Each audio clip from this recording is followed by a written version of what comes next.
tuloy-tuloy pa yung operasyon ng police station dito kasi madidemolish ko sila dito. Nakalagay dun yung marking sa likod nila, no? Zero. Yan. Dito yung rail track ng PNR na semento na. Yan, patungo doon na dismantle na yung mga relays dyan, pati yung mga concrete rail sleeper wala na rin. So ito na yung entry. Ang on-ramp niya dito sa likod sa may kapilya ng Iglesia ni Cristo. Ramon Magsaysay Boulevard, westbound na yan dyan sa kabila. At ito na yung Buenos Aires Street. So dito sa kanan, dalawang bahay na yung na-demolish. So dito magkakaroon ng widening mga kasiga mula dito sa dulo ng altura. Mga 10 metro ang matatapyas sa kanila. So may mga kabahayan na rin dyan na na-demolish sa unahan. So tinatayang mga 4 na bahay na dito sa Altura Market, Hilera yung na-demolish. Nimulan ko to, walang naniniwala sa paligid ko. Ano? Ayan, Huwebes na naman at nandito tayo sa kaba ng Fajardo Street upang magbigay sa inyo ng panibagong update dito po sa NSCR at NLEX Connector Section 2. Magbablog tayo mula dito sa may Fajardo Street patungo ng Ramon Magsaysay Boulevard sa may Buenos Aires Street. I-check natin kung ano na yung progreso dito sa NSCR at dun sa may demolition sa Buenos Aires Street. Tara, let's go! Kahabaan po ito ng Fajardo Street. Ayan na po yung NLEX Connector Section 2. Mula dito yan sa Espanya Boulevard patungo ng PUP Santa Mesa. Ang gumawa po niyan ay CRBC, China Road and Bridge Corporation. At ito naman yung NCR dito sa Fajardo Street at SH Loyola. So ayan yung NLEX Connector, nagkalagay na sila dito ng precast compound wall. Ayun, no, mula dito hanggang dun sa dulo. Ina-assemble lang yan mga kasigap. SH Loyola, Antipolo Street mga kasigap po. Ito yung progress dito. May mga mangilan-ilang rebar cage na nandiyan dyan, dalawa.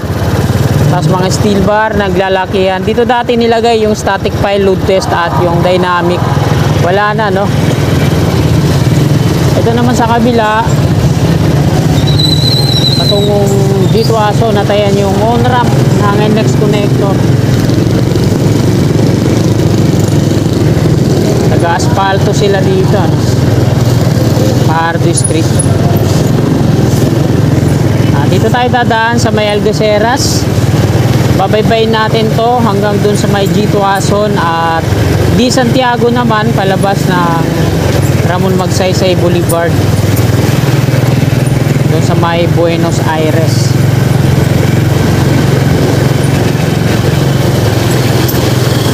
Dito wala namang pag-aanong progreso.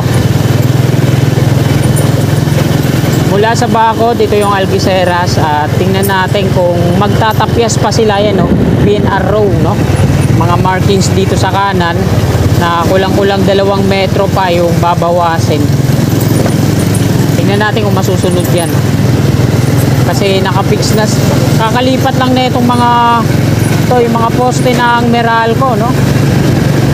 Yung mga concrete na pole na to. Nandito dati yan sa kaliwa natin sa may bakod at nilipat na dito sa kanan. So, ayan, titingnan natin yan at lagi kong i-update sa inyo kung babawas pa. Kasi base sa nakausap ko nung nakaraan homeowner dito sa kanan, parang 50-50 na daw na hindi na sila matatapyasan. Conrades Street, diretso tayo.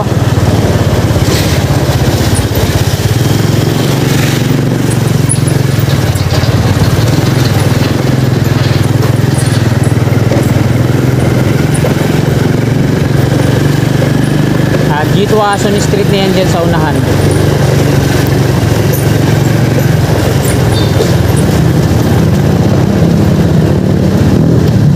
Tuloy-tuloy pa yung operasyon ng police station dito, headquarters ng police. Isang palok kasi madidemolish ko sila dito. Nakalagay dun yung marking sa likod nila, no? Zero. Yan. Dito yung rail track ng PNR na semento na. Yan, patungo dun na dismantle na yung mga rails dyan, pati yung mga concrete rail sleeper wala na rin. At dito naman sa kabila ganun din, wala na yung mga rail track nya, no? Yung mga rails at yung mga concrete rail sleeper. Sa ilalim po tayo ng NLEX connector dito sa G. Tuason Street. Ilalim nyo may mga ano pa, ayun yung on-ramp sa may likod na bahagi ng kapilya ng iglesia. So itong Robinson dito sa kanan natin mukhang di na ata magbubukas to, ano? Nakalagay for lease. At di Santiago Street na tayo, kakanan na po tayo dito, palabas po tayo ng Buenos Aires, Ramon Magsaysay Boulevard. Titingnan natin doon kung gaano nakalawak yung ginagawang demolition para sa widening. Ilinis kasi nila yung ano doon, entry.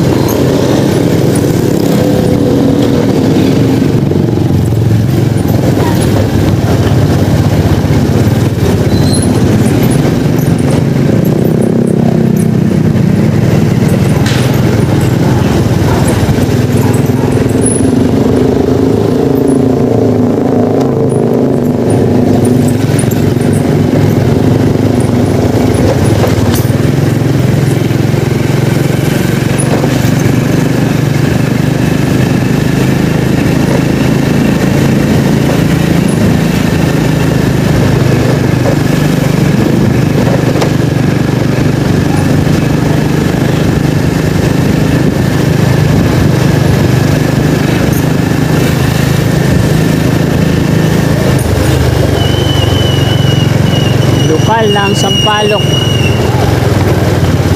At dito sa kaliwa natin yung ano, yung LTO, ano, Land Transportation Office, tsaka emission naman din doon sa likod. Magkatabi lang sa emission.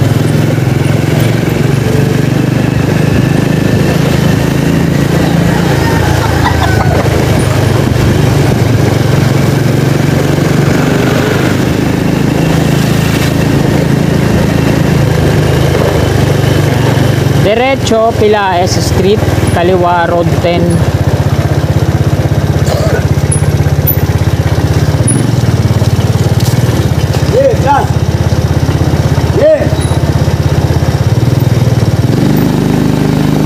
At kanganan tayo dito, di Santiago Extension.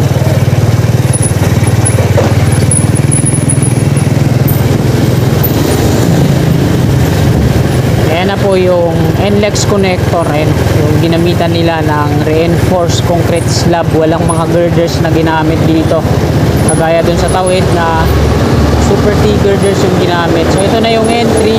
Ang on-ramp niya dito sa likod sa may kapilya ng Iglesia ni Cristo. Ramon Magsaysay Boulevard, westbound na yan dyan sa kabila. At ito na yung Buenos Aires Street. So dito sa kanan, dalawang bahay na yung na-demolish. At ito, tinayuan ng patahian. So hindi pa sila nagko-continue patungo dito sa unahan. Ayan o. Dalawang bahay na dito. At ayan yung sa road widening. Doon sa eastbound, magkakaroon din ng widening doon. Hanggang doon nga sana sa may PLDT yun. Kaso hindi na idadawit yung PLDT, na retain.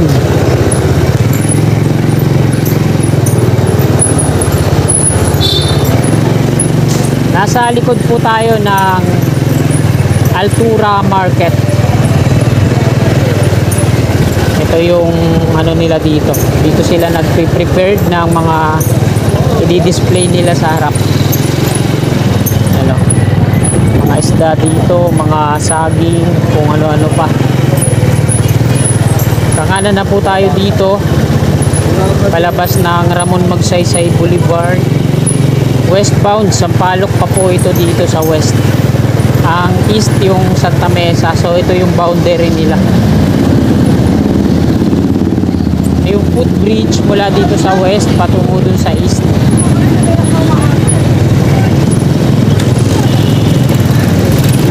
Mula dito yung Altura Market, yung poste ng NGCP, no, hindi na relocate, so nanatili na siya dito. So dito magkakaroon ng widening mga kasiga, mula dito sa dulo ng Altura, mga 10 metro ang matatapyas sa kanila. So may mga kabahayan na rin dyan na na-demolish sa unahan. So tinatay ang mga 4 na bahay na dito sa Altura Market, Hilera yung na-demolish. NLEX connector, ito yung ginamitan nila na steel box girders, 4. Ayan yung entry. So ayan, inumpisa na rin demolition, no. Nandun na bahay. New Santa Mesa interchange. At ito yung exit mula C3 Caloocan interchange patungo dito. Ito naman yung Paltok Street at yung kabahayan na yan mga kasikap, washout yan hanggang doon sa may Lumin Street.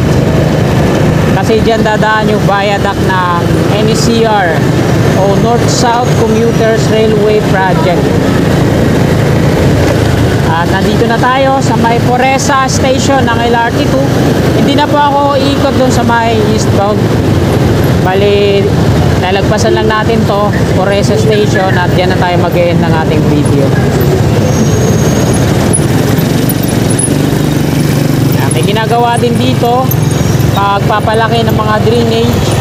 Dating round culvert ay ginawa na nilang box culvert, nilakihan. At ito na po yung Poresa Station LRT2. At hanggang dito na lang mga kababayan, mga kasikap, yung update natin ngayong umagang ito.